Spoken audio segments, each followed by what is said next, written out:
This is a Rogue Media Network podcast.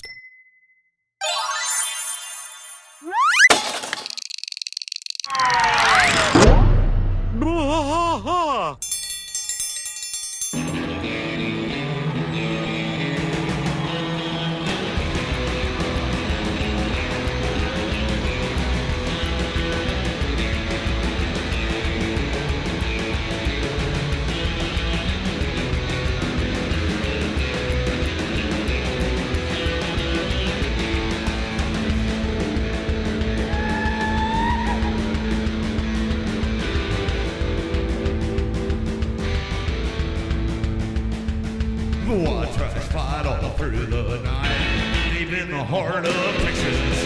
The trailer park is nice and dark, deep in the heart of Texas. That drinks his brew and he spits his chew, deep in the heart of Texas. The TV blares, but no one cares, deep in the heart of Texas. Here we go.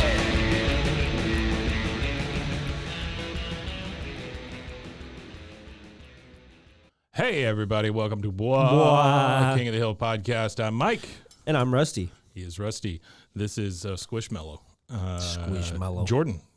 Yeah. Jordan sent that. Yeah. Hey, season 4, episode 8, Not in My Backhoe. Not in my backhoe. Yeah, and on Hulu and on IMDb, it's named the same.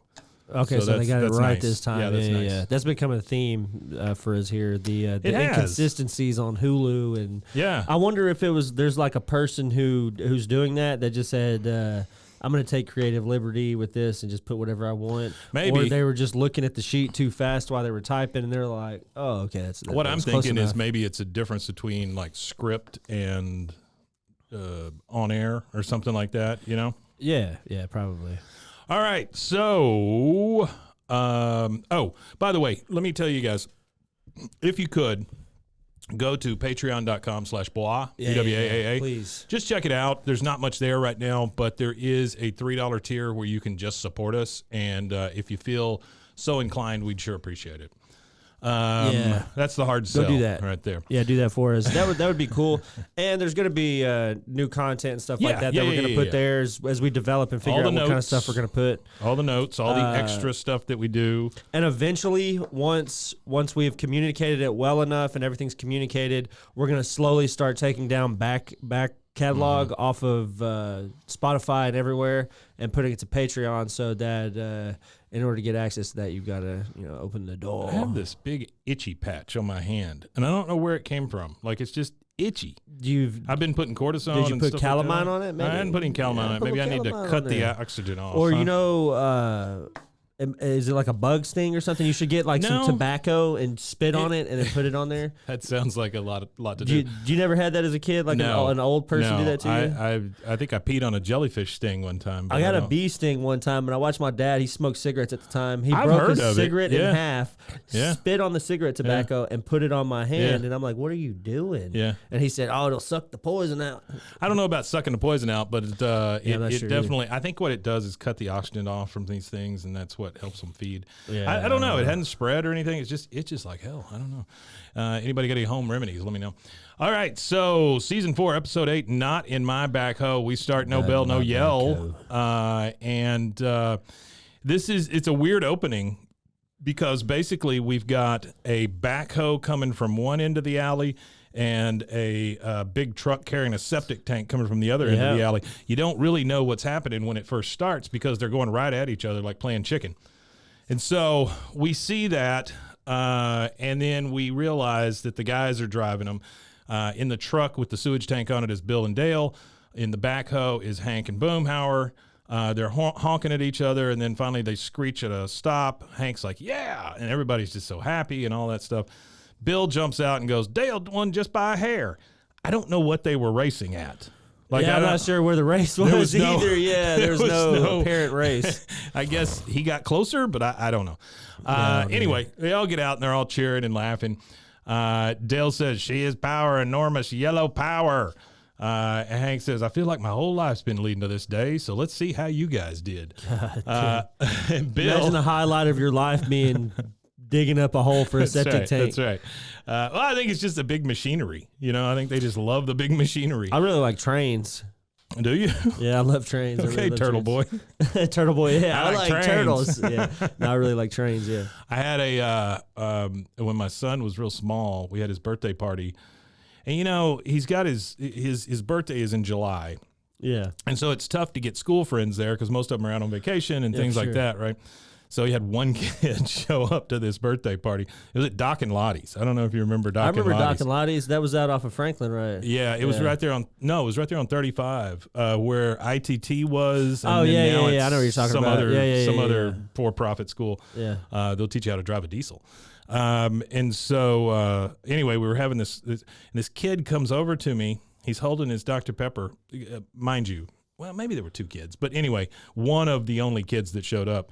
He looks right at me. I'm a full-grown adult, right? Yeah. And he goes, "My favorite vehicle on wheels is a train." And then he pours his drink all over his head. I don't know what that kid's future looked like. But, my mom's dad was an engineer, and when I was a kid, he had trains inside of a museum. He had train engines that he had designed in Manchester. Yeah, the engines or whatever. Yeah. So it was at Thomas's house. It was Manchester Museum of Trains or something Thomas like that. the Tank Engine's house. Thomas the Tank Engine. Sure. He's an engine, not a train. He's an engine. That's right. He's not a train. The train is like all inclusive. All inclusive, right? Yeah, because some people will mistakenly call just the engine by itself a train, and it's not. It's an engine. It's the engine. Then you got the caboose. Then you got the train fans off. The different kinds of cars. All that stuff. Yeah. And then all the graffiti artists. Okay, so he says, all right, let's see how you guys did. Bill comes in and goes, "It's the biggest septic tank they had. They sold one just like it to a bowling alley in Austin." I don't know if that's something you want to cheer about, that you've got the biggest septic tank. Dale says, "Guy tried to put it in his little home unit. I told him, you don't know Bill." Bill goes, "Yeah, that's what he said." So he is saying that Bill excretes so much waste that he needs the very, very biggest septic tank possible. That's insane. Man. Hank says, "Oh, it's a real shame we have to put her in the ground." Yeah, it is, Hank. All right, so just think right now in all the backyards of America, how many covered up shitholes there are. Oh, absolutely. From past, people who didn't have indoor plumbing. Imagine right now in small town America, just go out in your backyard and just think somewhere out there is a covered up hole full of shit. Where I grew up, we had a septic tank. We were out in Robinson, and so that's before it even got there. Yeah. And I could remember probably once, maybe twice a year, it would stop up and flood the yard. Did they have the water? It's a wonderful smell. Did they have the water thing out there off that road? I can't remember what road it is. It's right there like in the big town. Water tank? Water tower? Where you've got where they have the water storage deal at in Robinson. Mm-hmm. Yeah. They had all that out there then? Well, like it wasn't their own drinking water? and this is inside baseball for everybody listening, but it's all good. if you drive up the hill into Robinson, we were at the bottom of the hill before you go up. Yeah. So we were like half Waco, half Robinson. Oh, you're right there in like the Brewster Street area. Mm-hmm. I was right in front of that, Meadowbrook. Yeah. Oh, yeah, okay, yeah. Yeah. That's where my grandma's house was on Brewster Street. Oh, really? Where at on Brewster? Worst street, probably. Oh, it's a terrible street. God awful, still awful historically. I don't know, somewhere like closer towards like the end. That's where I was. By like Robinson area. My grandparents were on towards the high school. Sorry, the university. Yeah, my grandparents were on Darden. I grew up on Meadowbrook, and then my first house I ever owned was on Brewster. Yeah, my grandma. And she it was inherited. It was in that last block. Was it? She inherited. It's on that side of the street. Yeah, I got you. She inherited that house from her aunt. I love that about like when we describe houses and where places are. It's on that side of the street. We never say left, right, or anything like that. It's just say it's over there by that thing. Well, the direction we're facing is how I feel like it. But I think does that happen in your neighborhood? I mean, we do that in Texas. We say like whatever direction we're facing in, you just gotta like visualize, because if he knows the street and I know the street, and I'm like. The absolute best thing I remember about growing up over there, though, is, I just get on my bike and I'd be gone all day. There was a creek down. It's a very King of the Hill-esque It is very much way. so. Yeah. It was there was a creek that ran under Old Robinson Road. Yeah. And that's where all the teenagers threw their porn. So I used to, we were able to find that. We came and visited at 94 from England, and I remember sitting in my grandma's back she had a screened-in back porch, and I was feeding her dog Play-Doh. Oh, wonderful. Yeah, I fed her dog like a good half container of Play-Doh. Beautiful turds. I don't remember the turds, but I remember nobody knew about it, and I guess this is the confession. What a colorful inside he has. Yeah. But anyway, before you get to the creek, we could go down to the very end of the street, and because that was before they built the school there and all that stuff, you could see all the way across and watch the movies at the drive-in. We should start a podcast called Hometown Heroes. That's and we right. should just tell stories from our hometown. I got a couple stories. Okay, so next we are in Bill's yard, and Hank is in the backhoe, and he's digging up part of Bill's yard. Bill is just watching. Hank is getting a little frustrated. He's like, I should have hit the old tank by now, Bill. Are you sure you surveyed it precisely? Bill's like, sure. I mean, that's my recollection. Mm-hmm. He goes, there's that's where it is. And then he's like, oh, my mistake. Sorry. He just moves him all over the yard. Puts the little flag all over the place. He hadn't surveyed squat. He doesn't know where the hell his septic tank is. Yeah, no, he don't. So you got to survey it, and most of them have like a clean out that you could open, so you could pour chemicals and stuff into your shit tank. That was my thing. I thought something should be sticking up. That's probably the problem with his tank is he's not putting no fluids in it. Oh, come on, he's not doing anything. Microbials, because they put like that microbial stuff that eats at the poop. Yeah, he's not doing any of that. You know what we're talking about, Mason? You got to put the microbes in your septic tank to eat up your poop. I've only lived in public housing, so I don't know.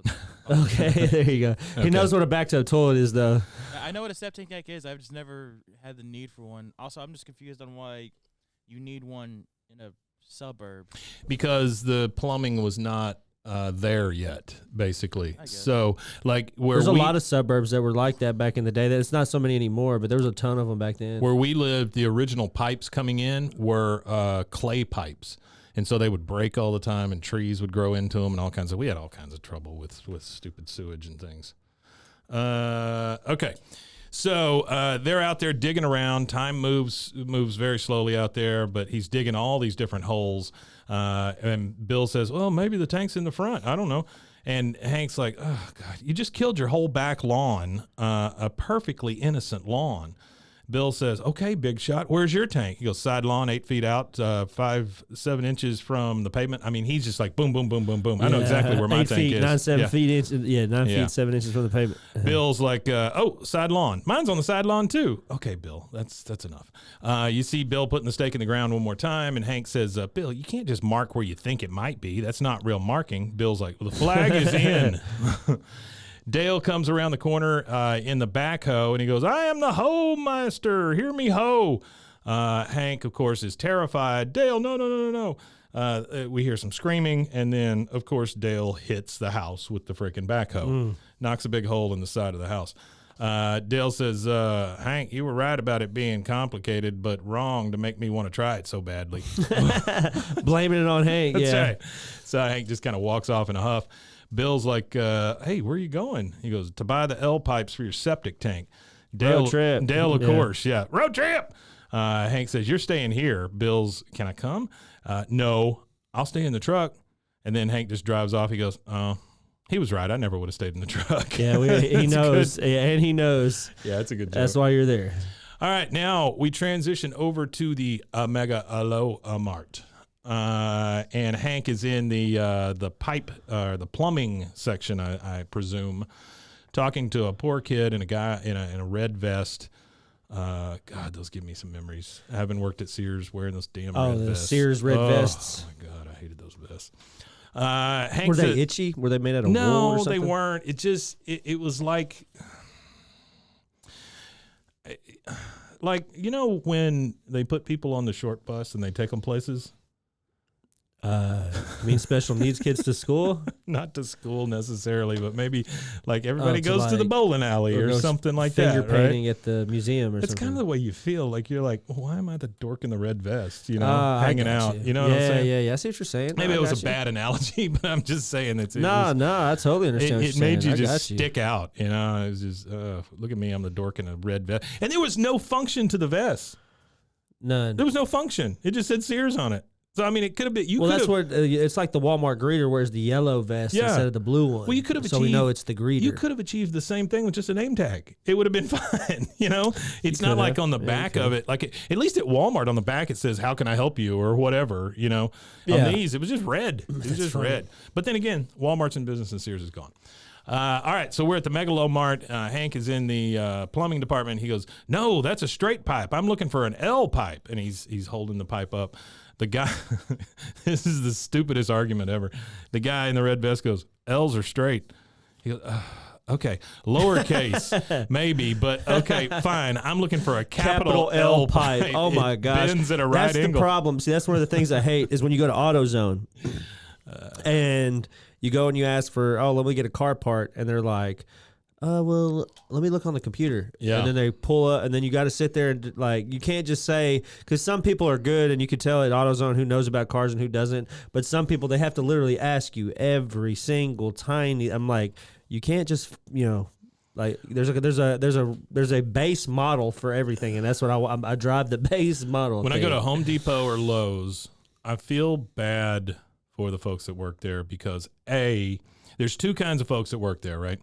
There's people they just hired off the street.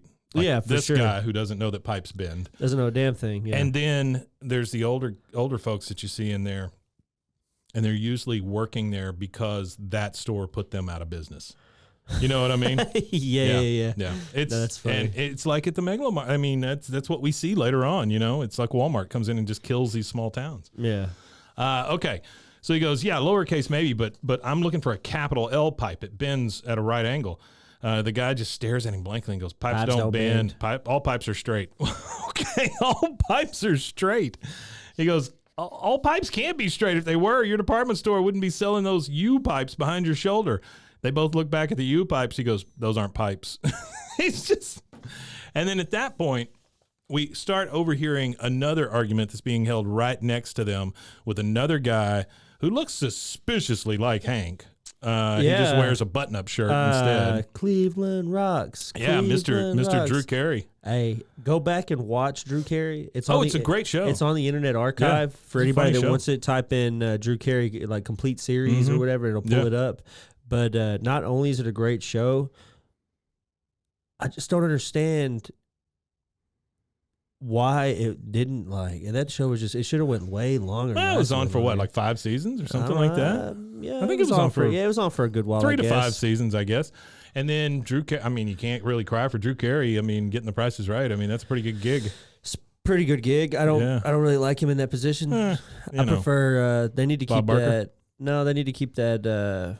What's that show they all do? Whose line is it anyway? Whose line is it anyway? Yeah. They need to keep that going. Well, Colin just canceled it for good. I think that one was really good, and then it went into syndication for a while. Oh, well, they never stopped making it. And had the girl from Archer. Oh gosh, I can't remember her name, but the girl from Archer was the host.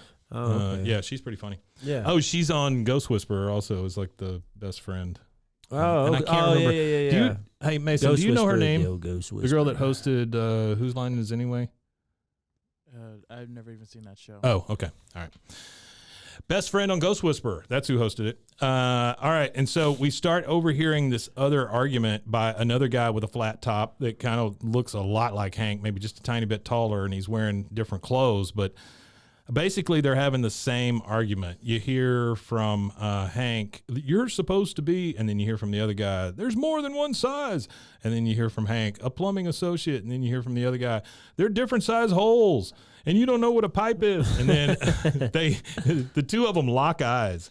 It's like love. It's like a love story. It really is. It's like a rom-com all of a sudden. So they lock eyes. And then the next thing we see is both of them walk into their truck. They get to their truck, and wouldn't you know it, they have the exact same truck. The exact same Hank's Ford F-150. Yeah, Hank, what's that? Oh, Aisha Tyler. I can't believe Aisha Tyler, that it is. Voice of Lana on Archer. Yeah, there you go. Okay, so thank you, Mason. That's exactly what I was looking for. Hank is there trying to get into his truck, and he realizes that he's got the wrong damn truck, because he just walked up to one of them. Yeah, just walked up to a truck. And same deal with the other guy. We don't know his name yet. And they're both trying it, and they realize they have the identical truck. Hank looks at him and just says, "Hey, nice truck." Drew Carey, I'm going to call him, says, "Does the job and then some." Hank says, "Did you get the recall notice about the belts?" He says, "Back in '94." He goes, "Yep, got it." So that's funny. Got it. It's just so Hal picking up some kind of L pipe. Hank says, "Yep, 2 1/4 inch." Hal says, "Septic?" Hank says, "Yeah, it's my neighbors. We rented a loader backhoe for the job. I hear Mason's got a new design." Hal says, "I hear Mason's got a new design," and Hank says, "That's what I rented." And then Hal says to him, "Well, then, I won't keep you." And they both just get in their truck and drive just go off. away. Yeah, they just drive off. Now, as they're driving off in different directions, Hank does look into the rearview mirror kind of longingly. It's really weird. Like it's an odd little love story we got going on here. Now we're back at the Hill house. Peggy and Luann are at the kitchen table talking, and Luann says, "So then my professor says to me that I have the greatest potential of any junior college student that he's ever seen, and then he asked me to go to dinner to talk about it some more and drinks." And she just like, she does her giggle, and you really expect Peggy to say, "Oh my God, Luann, you got to watch it." Nah, blah blah blah. She's supporting this. She goes, "Dinner and drinks, Luann, honey. I'm so proud of you." I mean, that's so naive. Yeah. Oh my God, she's leading her into the lion's den. That's not good at all. All right, so naivete for sure. Hank comes walking in, and he seems happy. And Peggy says, "Well, what are you smiling about?" He goes, "Oh, well, I met a guy." Oh, He's looking in the fridge, hey. And Peggy's like, "Yeah." He says, "Yeah, at the Megalo Mart. We had the same truck, same year, same color. Smart guy too. He knew what an L pipe was for. It was nice." That's funny. He's standing there with his Alamo beer. He got out of the fridge. He finally opens it. Peggy's like, "Are you going to see him again?" He says, "Oh, I don't know. It was just a one-time thing with a guy in a parking lot. That's all." One-time thing with a guy in a parking lot. Yeah. The language here. All right, now we're at the gas station. Semantics. Context is everything. That's it. Hank is filling up at the gas station. We don't see the name of the gas station, which I was a little disappointed in. There's no gas station name. And then Hal, which we only know because we watched the whole thing, pulls up behind Hank. Same truck, all that. They're both getting gas. Hal notices Hank and he goes, "Hey, L pipe, how you doing? You filling up with super?" Hank's like, "Oh my God, there is something wrong with this guy." He goes, "Regular," because Hank would never fill up with super. Hal says, "Just kidding." Hank's like, "Oh, okay. And then they both just kind of stand there at the pumps awkwardly. They nod to each other before they leave, and as they're getting into the trucks, Hank turns around to him and goes, "Hey, you got someplace you need to be, or maybe you want to grab a beer?" And then he again goes, "Imported?" Hank's like, "Oh shit, here it is. It's gotta be something wrong with it." "What? No. And then he starts laughing. He goes, "Oh, imported. I gotta watch you." All right, so this is my one and only note for this. Here we go. So they're talking about super versus unleaded and all that. Retail gasoline stations in the U.S. sell 3 main grades of gasoline. You always see the 3 different pumps. Yep. The different octane levels. Regular, it's generally 87. Don't know what that means. Mid-grade, generally 89 to 90. And then premium, 91 to 94. So here are the notes. Some high-performance vehicles require the use of premium fuel. These cars often use turbochargers to force air into the cylinders and create a higher compression ratio, so that's why you need a higher octane fuel. Other engines don't require high-octane fuel, but strongly recommend it. You won't damage the engine or void your warranty using a lower octane, but you'll get poor fuel efficiency and substandard performance. Yeah. And then it says using a higher grade of octane than your car requires won't do any harm. However, it usually doesn't make any difference. You're paying for more expensive gas without tangible benefits. The main exception for this is older vehicles. Cylinders and other components wear down over time, which introduces some slop to the engine and makes premature ignition more likely. Boy, as you get older, your premature ignition really starts to happen. It's called spontaneous combustion is what it is. If your old car's engine is knocking, high-octane fuel can help fix the problem. That may have not been funny, but it sure was interesting. Yeah. Okay. Yeah, well, it can increase performance and efficiency, and it decreases emissions, actually. Yes, absolutely can. With the higher octanes. So the next thing we see is they are sitting at, now wait, the name of this place that they're at is pretty highfalutin. What's it called? It's called The Sports Bar. The Sports Bar. The Sports Bar. It is the Welcome Sports to the Bar. Sports Bar, hosted by the Sports Guys. The Sports Guys from the Come sports and have some thing. sports drinks. Sports! Yeah, we got some sports chili on the grill. On the grill? Yeah, on the grill. Yeah, Gross. they got it on the grill, yeah. You never seen people do that? Anybody got a pot? You ever seen people like put a pot on the grill? Cook it on the grill. Yeah, it's like cookie at the for the Cowboys. Or a cookie on Treasure Planet. Or not Treasure Planet, or Treasure, what's it called? Oh, Atlantis, sorry. Cookie on Atlantis. He's the cook. He's the country cook on, his name's Cookie. He was the guy who cooked all the food. He was a country guy. I don't know anything about Atlantis. You ever seen the Atlantis movie? Sorry, never seen it. Michael J. Fox. No, I'm just thinking of like the guy on the trail ride. You know, they always had Cookie, the guy who could cook all the meals and stuff over the campfire. That's the and joke things. on. I'm in assuming there. that's the trope. Is he is Gotcha. a really redneck guy, chuck wagon style food. You know, a big old ladle full of country gravy and grits and stuff like that. Yeah. That sounds pretty damn good. His to name me, was honestly. Cookie. Yeah, it does actually. So they're both sitting there at the bar, Not grits saying, though. I don't like grits. They're not I like saying a gravy. damn thing to each other, and they're just drinking their beer and eating peanuts. Exactly the same. We hear like some country music playing on the jukebox. Hank, he finally gets up and goes over to the pay phone. Once again, we're seeing a pay phone, 2 episodes in a row. A pay phone, kids. That was where you drop a quarter in and you make a call. And for your parents, it was a dime. Hank picks up the phone and he's calling Peggy. He goes, Peggy, we're having the best time. No, we didn't talk about that. No, he didn't mention that. No, that didn't come up either. Look, I'll be home later. So like literally she's asking him all these questions and he's like, nope, didn't say anything. Yeah, he's good on that. Yep, didn't say a thing. They're just sitting there talking in blissful silence. They're just sitting there silently drinking. Two like-minded individuals. Yeah. You feel like there's a mind meld of some kind going on. Some weird stuff, yeah. Okay, so now we we transition back to Rainy Street, and Dale and Bill are trying to pick up a beer can with the backhoe. So anything and everything but digging. You know, they just want to try to do these Why tricks. not? There's a bunch of those on the internet that you can find. Oh, I'm sure. There's one where they take a backhoe and a Bic lighter. And they use the claw on the dump bucket, on the dig bucket, and they went like that and flicked it and held it down the gas, and they Got the managed lighter to to light? lighter to light and flick. It's crazy precision. That's Well, people that OSHA probably doesn't like. Somebody had to do something unsafe to But test people that just out. like Dale and Bill here, you know. Yeah, somebody had to do something unsafe to Maybe make a that little work. smarter. So all we see is the beer can sitting on the street and the dump bucket coming down to get it. And you hear Dale saying, more. And then Bill's like, is it open? And he misses the can and literally digs a hole in the pavement, like in the hits street. Yeah, He digs a hole in the street. They're menaces right now. They're doing all kinds of crazy stuff. He goes, is it open? Dale goes, almost, try again. And then Hank comes up and he goes, well, what are you doing? Get out of there. Get out of there. Did you stop to think that maybe the backhoe wasn't the best tool for opening up a beer can? It probably wasn't. Bill goes, yeah, Hank, I did. And then Boomhauer walks up and literally trips in the hole, falls right into the stupid hole. Yeah. And so Hank catches him, and Boom says, oh man. And, and immediately Dale points at it and goes, Hank did it.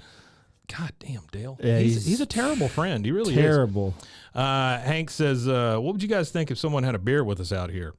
Bill goes, like someone just wandering over, like a stranger? Hank says, no. This guy I know, he's a good guy. Dale's like, it's a big alley. Then up drives Hal, and Bill says, boy, Hank sure does seem excited. Hank comes over and gets him and goes, Hal, this is Dale, Bill, and Boomhauer. And now we finally hear some actual words from Hal. Actual words, yeah. Yeah. He's like, hey, fellas, and Boomhauer, yo. He says, say, look, Hank told me about your situation, and I was thinking you could just use a metal detector to trace the pipes back to your tank. Well, Dale thinks this is the funniest thing ever. He's like immediately threatened by this guy. You can tell. He goes, a metal detector. The detector would go off constantly due to the high level of extraterrestrial alloy in our soil, which acts as a homing beacon to the Martian capital of city. Which I just love that. City. Hank just kind of laughs, because he's literally almost immediately embarrassed by his friends. He says, yeah, that's a good joke, Dale. Dale sure can tell a joke. Hal comes back with, hey, on the way over, I passed this huge track hoe, 14-tonner. What do you say we go check it out? Dale's like, sorry, we got business to transact. Hank's just like, I'll go. And they just leave, Yeah.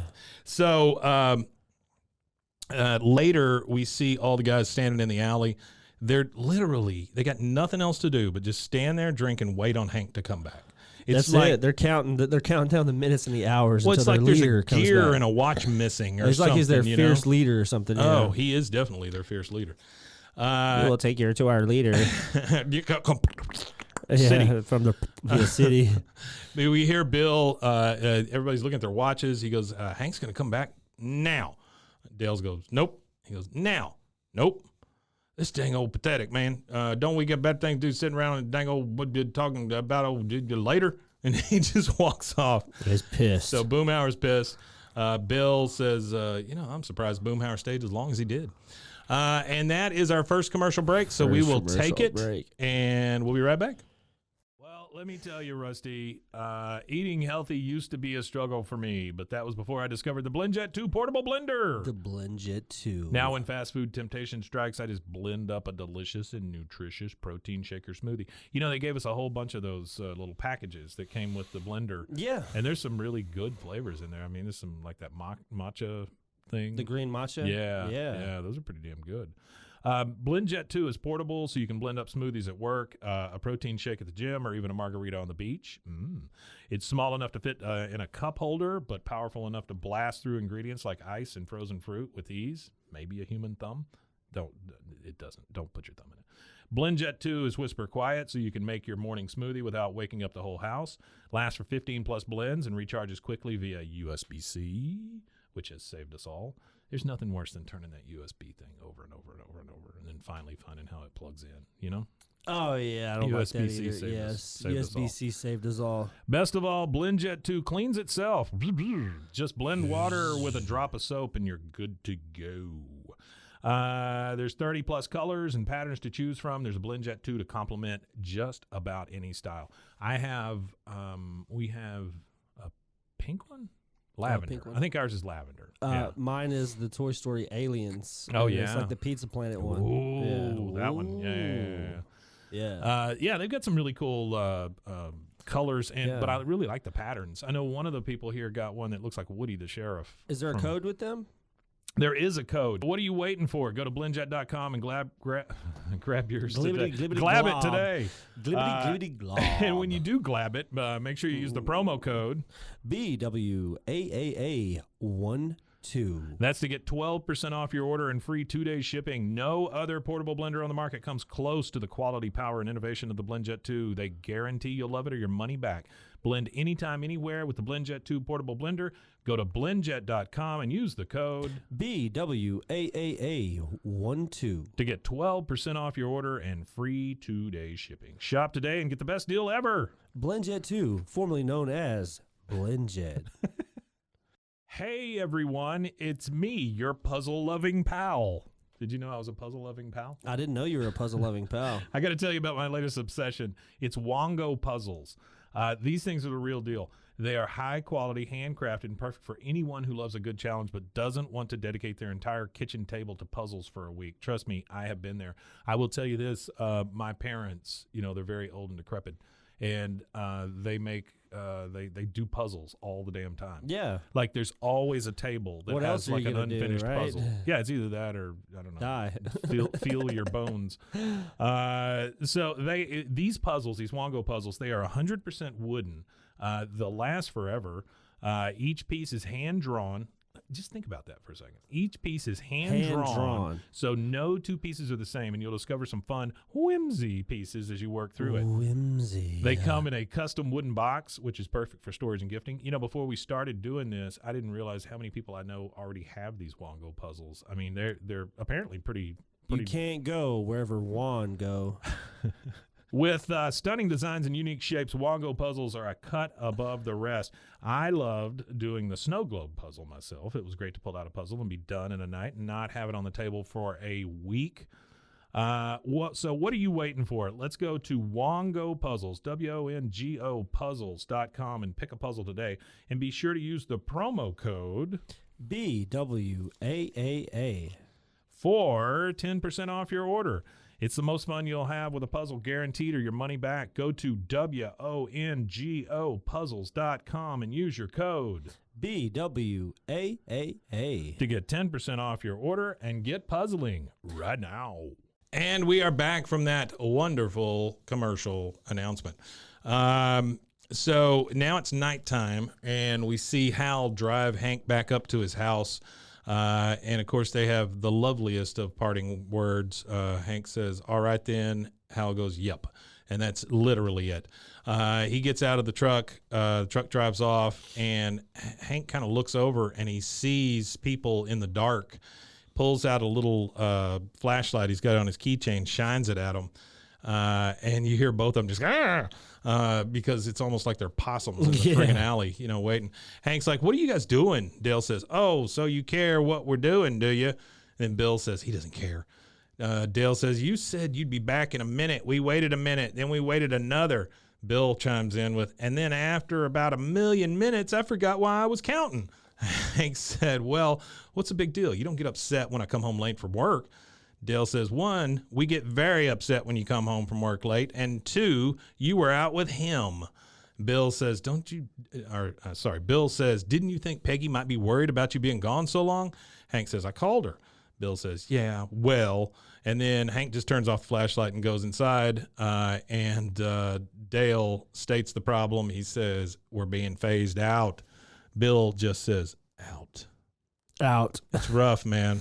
It is rough. He's phasing out his buddies. It seems to be rough on all three of them, but especially these two idiots. Okay. I don't know. So now we see inside the Hill house, and the weirdest thing, Peggy and Bobby are standing there playing slap fight with their hands, wherever you have to pull your hands out in Artie's time. got me something for that. Hot hands, red hands, slapsy, slapjack, or red tomato. Apparently it started in northern Britain. Really? That's People started slapping each other's hands in northern Britain. I guess that's where it originated. The game that took over the world. So Bobby, you hear him go, ow. And then Peggy says, do not watch the eyes, Bobby. The eyes cannot be trusted. Bobby says, fool me once, shame on you. Fool on me. Ow. And he gets slapped again. Hank comes in. He goes, hey, Peggy, Hal just took me to the store that only sells fireplace hardware. Peggy says, fireplace hardware? Boomhauer must have been in hog heaven. Do we know that Boomhauer's got a thing for fireplaces? I don't know. I've never heard. It's kind of funny though. He must have a thing for fireplaces. He's got a thing for fireplaces. It, yeah. Hank says, yeah, well, I really didn't invite Boomhauer or Bill or Dale for that matter. And then you hear another slap. Bobby gets slapped on the hands. Hank says, "What part of the fun of the doing the house stuff is with somebody new. If the guys can't handle that, well, then that's why I don't tell them."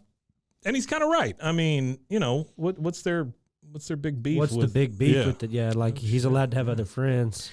So now we transition to the next day. We see. Well, I don't know. Maybe at that age, it's like they've all been friends since high school. So it's like, oh, you got a new friend? Like, we're not good enough. Like we've all been like this singular group for like 30 years, and now you got to add somebody new. You do reach a certain age where you're like, yeah, I'm not making any new friends. I'm good. Yeah. You know what I mean? Yeah. You're just like, yeah. I mean, I can make acquaintances, but friends that I actually hang out with, that's a little different. Yeah, that is different. So the next thing is the next day we see Hal waiting out front of his house for Hank to pick him up.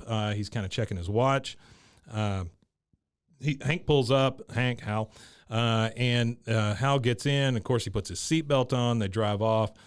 Hank says, so where's that bait and tackle shop you won't shut up about? Well, number one, neither one of them is not shutting up about something. I mean, they're just silent. They're silent as hell. So, I mean, well, 2 or 3 words about something can be considered rambling on. I have to assume he mentioned it once, you know? Yeah, and that was too much. Yeah. Hal says, oh, false alarm, Hank. Went last night. They don't know a floater from a sinker. Which, okay. He says, now you want to see a great news store, make a left at the light, and then go out to McManerberry sports shop that spins around. Used to be a restaurant. The restaurant that they ate at, actually, according to Artie Is it here. the same one? Hank and Peggy ate there. As Old as the Hills. That episode is Old as the Hills. Yeah. That's the same one, and now it's been turned into a sports store. Yep. All right. Seems weird, but sure. So they are at the sports store, and then we see the Bugabago out to the side there, and we find that Bill and Dale are in there spying. They're watching the two of them. Yeah, really weird. He says 10:15, picks up Hal. He's talking into like one of those little cassette recorders, little voice recorders. Yeah. And Bill's like, what? And then he just holds it up to his ear and plays it back to him, and it goes 10:15. Hank picks up Hal. Anyway, yeah, Hank and Hal, just going back and forth. And then inside the spinning sports store, well, number one, you see both Hal and Hank standing there, and they have to wait for the thing to spin just right so they can walk down the aisle. Walk down the aisle, yeah. So it lines up. Hank says, that'd be a terrible store. So he goes, so this guy's trying to fill a service tank. Hal's like, uh-huh. And the drip lip vent is in the 6 o'clock position. Hal says, instead of 12 o'clock? Hank says, exactly. You sure you never worked in propane? He goes, that's a hobby, that's all. And then we see Dale again. He's got these giant binoculars out now, and he goes, I'm losing him slowly. So as the thing turns, he's losing sight of him. Yeah. All right, now we are at Earl's Guitars, which we have certainly seen before. We've seen Earl before. Yeah, he's a crazy old guy. Well, that's where he took Betsy to get it fixed, took Betsy right? to get fixed, yeah. Yeah, and so both of them are sitting there with their acoustic guitars, and they're like tapping their feet and singing a song. And the night got deadly quiet, and his face lost all expression. Yeah. Said, if you're going to play the game, boy, you got to learn to play it right. And then you got to know when to hold them. Well, you get to that, but it's Bill. It's Bill in the Bugabago singing along with them because they can hear them. Yeah. So we've got a real stakeout going here with these two idiots. Dale says, when to hold them. And then it transitions a little later.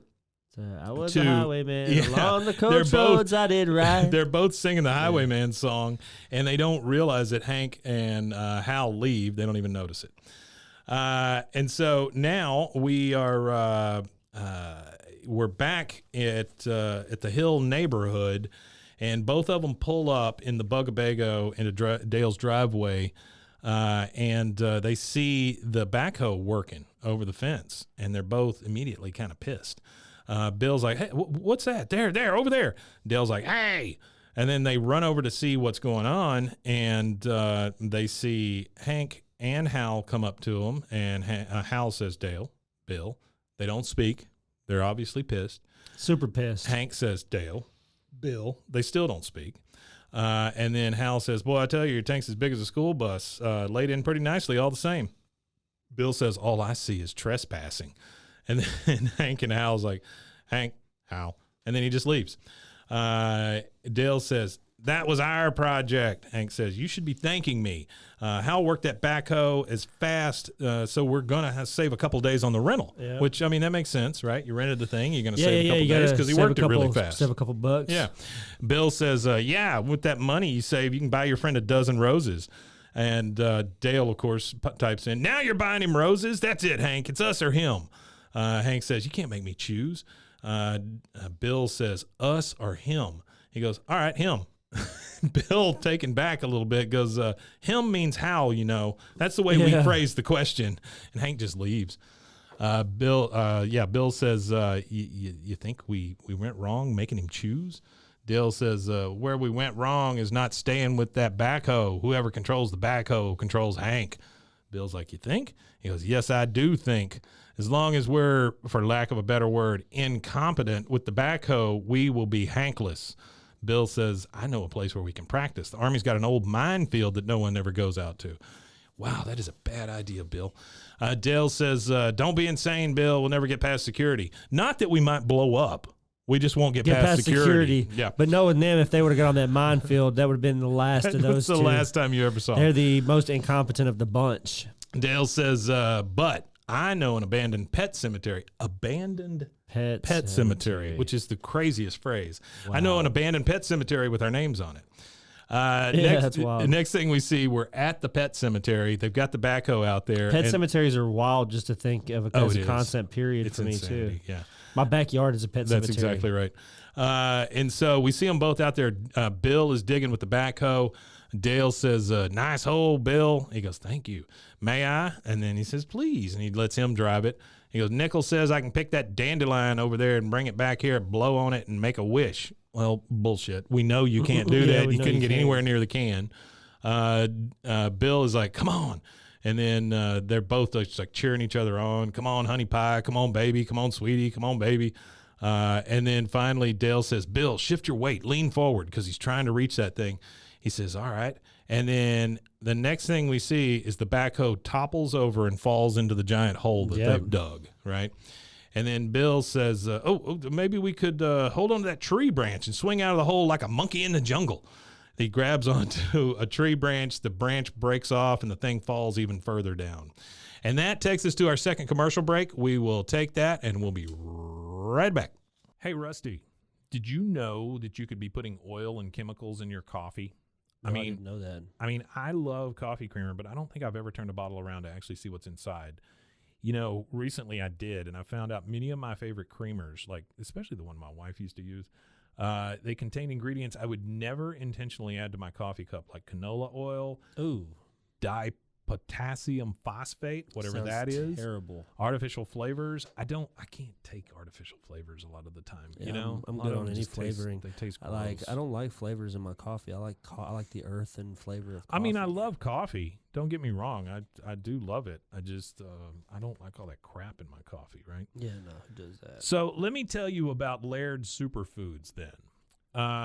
They have better ingredients, amazing taste, and functional benefits. Laird Superfood creamers are crafted from the highest quality, all-natural, real food ingredients. All Laird products are sustainably sourced and thoroughly tested to ensure that you're incorporating the cleanest, finest fuel into your routine. Now, they're all natural. They've got whole food ingredients. They contain naturally occurring MCTs from coconut oil, and everybody tells you coconut oil is good for you. Mm-hmm. There's no artificial flavors, no colors, no additives, no sugar from highly refined corn syrup. So that's a big deal right there. If you take one thing you do every day and make it better, Laird developed his creamer himself to stay powered for a day on the waves. He was a big wave surfer, Laird Hamilton was, and he needed a morning fuel that could allow him to spend the entire day chasing the ultimate wave. So he made this creamer, and it is it's crazy, crazy good. Laird sources high-quality plant-based ingredients globally and puts an emphasis on U.S. sources whenever possible. They aim to source responsibly and sustainably and believe that the foods you consume should be as good for the earth as they are for you. They have honest and transparent products and labels. If you try it, you won't go back. They have functional superfood creamers, instant lattes, and prebiotic greens. They have a variety of snacks and supplements full of wholesome plant-based ingredients to keep you charged for wherever life takes you. So to get a deal on Laird Superfoods, I need you to go to zen.ai BWAAA King of the Hill. So that's zen.ai/BWAAA King of the Hill. And your offer code there is BWAAA. So Laird Superfoods makes a better creamer that keeps you powered all day, and it's better for you, the earth, and your coffee. What do you say, Rusty? You want to go get some coffee? Coffee. Hey, Rusty? Yeah. Did you know that dehydration is the leading cause of daytime fatigue? Oh, no. I don't know about you, but like 2:30, 3 o'clock, I just hit a wall almost every day. I was shocked to learn that even mild dehydration can cause headaches, muscle weakness, brain fog, but luckily there's a cure. Oh, there is? Actually, I should have said there's a solution. It's called Cure. Cure Hydration. The Cure Hydration is an oral rehydration solution, or ORS, that contains the perfect balance of electrolytes. We know how important that is because plants crave it. Super important. And glucose to help your body absorb water and rehydrate quickly. The formula is made with all natural ingredients like coconut water, powder, and pink Himalayan salt. Whoopee. And it is free from artificial flavors, sweeteners, and preservatives. Cure Hydration is vegan, gluten-free, and non-GMO. That makes it a great option for anyone with dietary restrictions and preferences. The packets that they give you, they're convenient. They're easy to use. You just mix them with water and drink. They're perfect for on-the-go, travel, or anytime you need quick hydration. Hydration is more than just drinking water, Rusty. It is, that's what Lauren Picasso, a lifelong endurance athlete, discovered as she struggled to stay hydrated no matter how much water she drank. I've known people like that. My wife drinks so much water, it's crazy. Lauren found Cure, a science-backed electrolyte drink mix to make hydration easy for everyone. Cure believes that hydration should be simple and effective, but also clean and natural. That's why they only use the highest ingredients and quality plant-based stuff to avoid any artificial or harmful additives. They're committed to transparency and honesty. All of their ingredients are clearly listed on their website and packaging, and they're always happy to answer any questions or concerns. So are you ready to combat dehydration? Absolutely. You can try Cure today and feel the difference for yourself. Use your code BWAAA. Sorry, I blanked. You're good. For 20% off your order. Try Cure today and feel the difference for yourself. Use our special code BWAAA for 20% off your order. Your coupon will be activated at checkout. Try Cure Hydration. Stop drying out. All right, and we are back for the rest of this episode. We've got Bill and Dale stuck in a backhoe in a hole in an abandoned pet cemetery. We've got Hank not knowing where they're at, not knowing what's going on. Yeah, they're screaming. They're just right screaming for help. Yep. And finally, Dale's like, forget it. No one can hear us. Or if they can, they don't care. He looks at Bill and says, you're lucky. You're in the Army. You got a tracking device in your teeth. They'll find you. And Bill says, I'll tell them where you are. Dale's like, you're good people. You're good people. Tracking device in your teeth. All right, so now we go back to the Hill house. Hank is on his landline phone, standing there in the kitchen. Peggy and Bobby are over there cooking, and we overhear Hank's conversation. He goes, Hal, it's Hank. Beer? He goes, sure. Well, no, that won't work. My wife will have dinner ready in an hour, and you're over 20 minutes away. Yeah, next time. And he just hangs up. And he says to both of them, so, Bobby, it's been a while since we've had a shoe shine party. And, of course, Bobby's like, I'll get my box. And he runs off. Peggy says, Hank, you don't really want to watch Bobby shine your shoes. He goes, honey, why don't you go out into the alley and have a beer with the guys? He says, all right. But what about Bobby? She says, well, it's Spa, Peggy, and Meatballs night. This is the first time we hear about Spa, Peggy, and Meatballs, right? We haven't heard about Spa, Peggy, and Meatballs yet. She said it before, yeah. Has she? It's Spa, Peggy, and Meatballs night. Which is just spaghetti. That she It's just all it calls is. Spaghetti, and it's probably shit, I imagine. She's like, It's probably not good. Well, I'm sure it's a jar of ragu. Probably not even ragu. It's probably like Classico or something. It's probably just something random. Hill Country Farms. Yeah, Hill Country ragu. Farms. It's probably, and actually I like this. You know those canned Hunts? Oh yeah, the Probably canned those, sauce. But those can be good if you season them. Yeah. After you put them in the pot. I Yeah. think she even seasons it. Oh no, I doubt it very yeah. seriously. Thinking about She's her from brown Montana. Betty. Yeah, I don't think she seasons anything. Or no, you know what she does? She puts brown sugar in it. Oh, that's probably right. no, Yeah, please it's don't do probably that. sweet. Oof, gross. Yeah. And so she says, since it's Spa, Peggy, and Meatballs night, you do not have to worry about Bobby.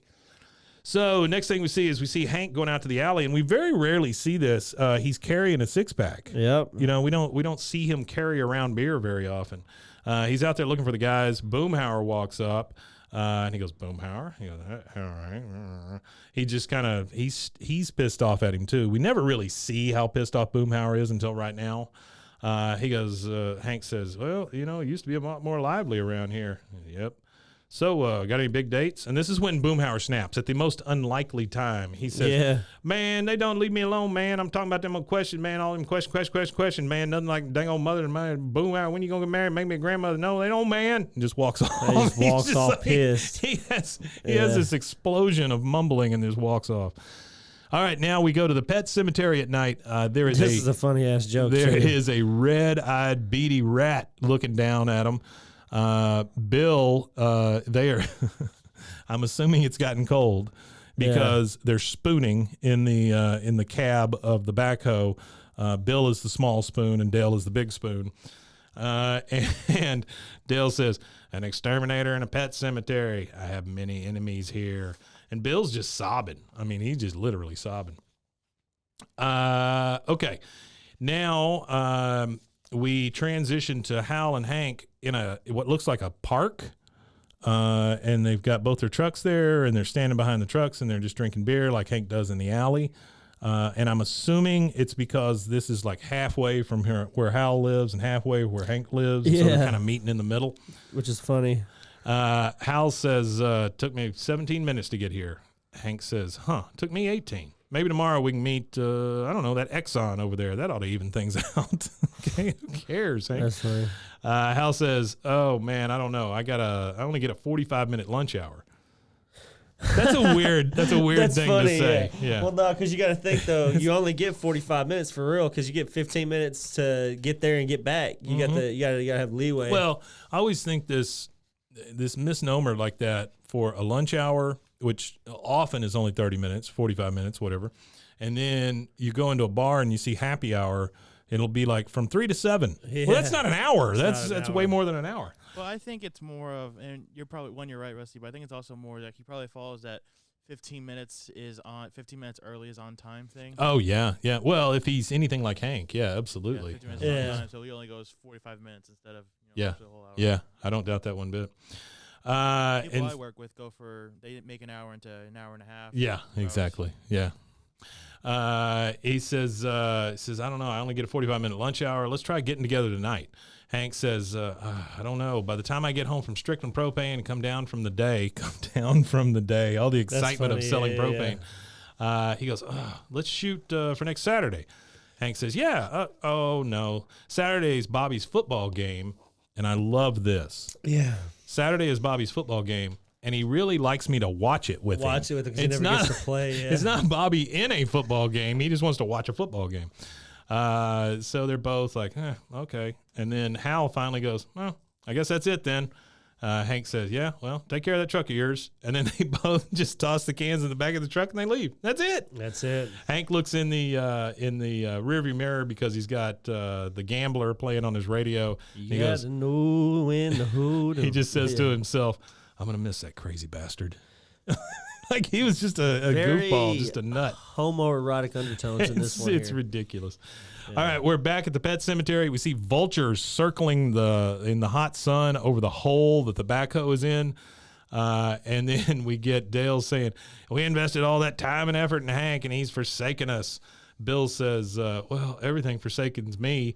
I mean, sometimes I think I should just stop putting myself out there. And Dale says, we don't need Hank. Now, I want to point out that they have been in this thing for one night, right? They've been in this hole for one night. There are flies everywhere. Bill and Dale both look like they've been in the jungle for a month. They're just dirty and disgusting. Disgusting. It's only They're been overnight. Yeah, their stubble's all grown out. I mean, they look terrible. rough. And the flies are what got me. There's so many flies down Buzzing there all with around them. their head and Oh everything. my God! Yeah. Bill's got his shirt off and tied around his head like he's in the noonday sun or something. Dale says, we don't need Hank. We're two beta males at the top of our game. Beta males, not Beta. alpha males, They're beta males. Yeah. And Bill says, and you didn't mention that we're lovable. I've got a lot of love to give. He goes, I know. Oof. All right. Next thing we see is Bobby shining some shoes. And Bobby is obviously into this role play of a shoe shiner. He goes, how's the market been treating you, sir? I took a pretty big hit today. I got worries. Then we hear the door. We hear a knock at the door. Hank gets up. Of course, his shoes are the ones being shined. And then we see Jimsy. I don't know that we ever see Jimsy again, but Jimsy from Jimsy's Equipment. So a lot of thought going into those names. Yeah, a lot of thought. Oh, Jimsy, huh? He says, hey. I don't. Yeah, we never see. different. I don't think we ever see Jimsy again. He goes, "Hey, how are you? You want to have a beer?" Because at this point, Hank is like into making new friends. You know. Yeah. Jimsy says, "I want my backhoe." He goes, "It wasn't returned by Dale Gribble or Bill Dotrieve." He goes, "No."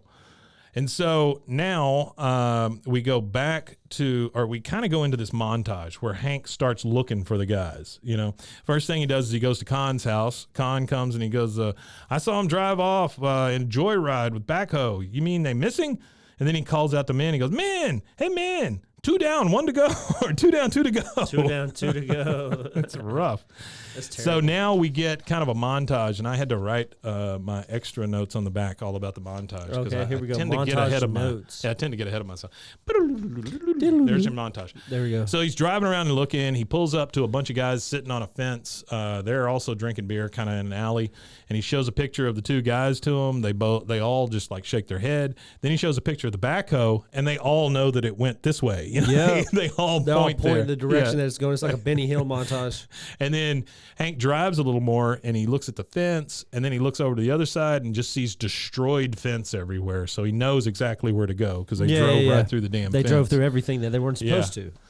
And then Couldn't even drive on the road. So he continues to drive after seeing the destroyed fence. He knows which way to go. He finally ends up at the pet cemetery. He gets out. He's looking around. He follows the tracks in the ground all the way over to the hole where the backhoe is.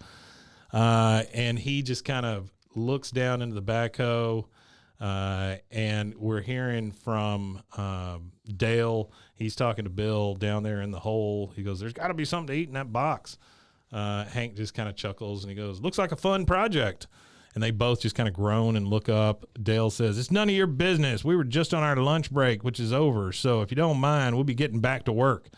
Bill says he's with the backhoe still in the hole. He goes, yeah, that's good. Did you see it move? And like they're trying to, make it move and stuff. Hank says, all right, well, I'll get out of your hair. But before I go, I'm curious, what's the best way of driving out of that hole? I mean, you guys have more experience with this machine than me. He goes, what do you think? Would it be better to widen the hole beyond that tree, then extend the boom plant and bucket, let out the outriggers, then release and replant the bucket? And Dale says, well, we'll humor your little experience, but you have to slow down. So like he didn't even follow the plan. Nah, he didn't even care. Hank says, on your left there, pull the extender as far back, and Bill puts his hand on it. He goes, left, is it? He goes, yeah, the lever closest to me. Take that in your hand. He finally does. He goes, good. Then everybody's groaning. They're trying to get out of the hole. And then they finally do what Hank says. The backhoe is up and out of the hole. These guys are safe. They fall out of the cab with Bill saying, oh, my legs. They both fall down, and Hank says, well, you haven't moved in 50 hours. 50 hours! So it's been 2 days. 50 hours in the hole. It's been 2 days in the hole. Golly. And so Bill says, thanks, but no thanks, Hal's friend. Dale says, where's Hal? Huh, Hank? Hal's gone? They realize that their friend is back because Hal is gone. Yeah. And he says, yep. He goes, all right, let's go. And then he's kind of trying to help Bill get back up because Bill's on very shaky legs. Very shaky legs, like a newborn baby deer. Right. They both get him back up. Dale says, you think you can ignore me for 2 days and then act like nothing happened? Hank says, all right, look, you guys are something Hal will never be, my neighbors. And Dale, that's enough for him. Apology accepted. I mean, just immediately. Bill blows his nose. He's crying. He goes, all right. Hank says, you're very delirious. And then Bill says friendship is our country's sweetest wine. Wine. Yeah, and then they both help him up. And then Dale comes back with, so I was thinking on the backhoe rental, your friend Hal should chip in. I mean, he used it too. Hank says, I can put you back in the ground. And then that's it. We go to credits. And then the noise is Dale's. Well, the nice thing I like is that they get into the backhoe and they drive it off, and they literally drive it off into the sunset. Yeah, it's a very sweet, cute moment. Very, very sweet. We get our credits, and then after the credits again, like you said, we hear. Yeah. So it's just Dale making alien sounds. Dale doing the alien noises. And that's it, man. That is season 4, episode 8, Not in My Backhoe. That's right. Thank you guys for being here once again. We really appreciate it. Also, we love. By the way, sorry, we love the emails that you send. We got another one this week. We'll go over that on the Friday episode. Oh, cool. I was wondering what we were doing for Friday. I knew Mike had something for us. Yeah, we'll go over that and kind of talk about some of the stuff that he talks about in the email.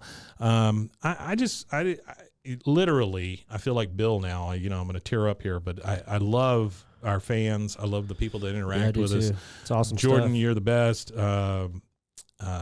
You know what else Artie, I love? you're the best. I mean, it's just fantastic. I love all the Britons, the Britonians, the Britannians. Britonians. The Britons that are watching. Britanonians. We are in the top 200. That's great. On Apple Podcasts for TV reviews in Great Britain.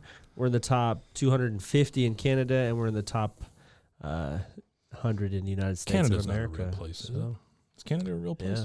And the Animation Conversation is the #1 animation and manga podcast in Croatia right now. Croatia. Thanks, Croatia. And #6 in the leisure category of podcasts. Leisure category. Actually, yeah, it's kind of crazy. So in that category, the top ones are I don't know, some iHeart radio show, some BBC show, and we're like right there with Very them, nice. but in Croatia. Very nice. So not this show. No, not this but show. Animation Conversation. Animation Conversation. The one you do with F. Yeah. All right, guys. Well, thank you again for listening. We really appreciate it. You guys that are watching, thanks again. If you get a chance, go to patreon.com/bois and check out the Patreon. We would love your support. We really appreciate it. It does cost us money to do this show, and anything you give can help. You want to tell them where else they can find us? Yeah, you can find us at bwaaakoth.com. There it is. And we'll be updating that site. You can find us at roguemedianetwork.com as well. roguemedianetwork.com. No problem. All right, guys. We'll see you on Friday. Thanks again for being here. We really appreciate it. Wimatanye. Wimatanye, indeed.